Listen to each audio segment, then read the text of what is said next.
And this is a chart that I think says in another way what he so profoundly provided us today. This chart to me represents beautiful, educated, moneyed black people all over America. It could represent black organizations, it could represent black churches, it could represent black social and civic organizations. And what you will notice about these beautiful black people all over America is that everybody is doing their own thing, caught up in a Eurocentric value of rugged individualism, having forgotten that it takes a village to raise a child. There is no power here, brothers and sisters. There is no power here. Power is most effective concentrated.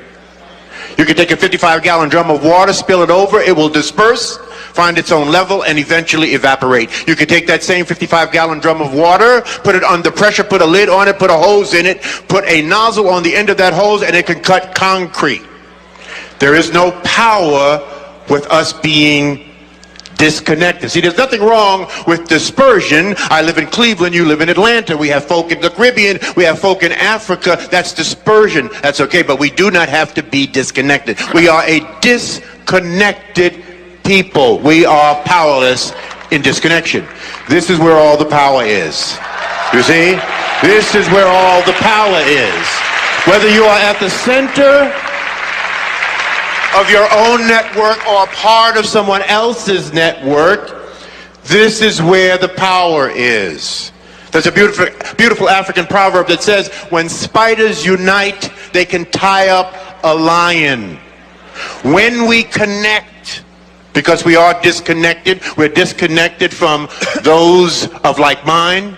We're disconnected from the best practices in our community. I don't care what it is that you want to do, what profession you want to engage in, what business you want to get into. I can introduce you to brothers and sisters all over America that they are doing it to death. You just don't know who they are. You are disconnected from them. There is no power in disconnection.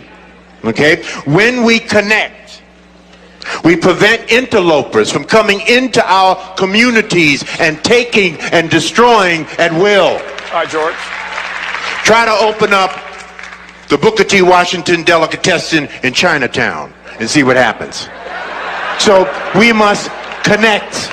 We must connect the dots. That must be the movement for our people in the 21st century. We need a lot of us doing a little instead of a few of us doing a lot. We need to get together to get ahead.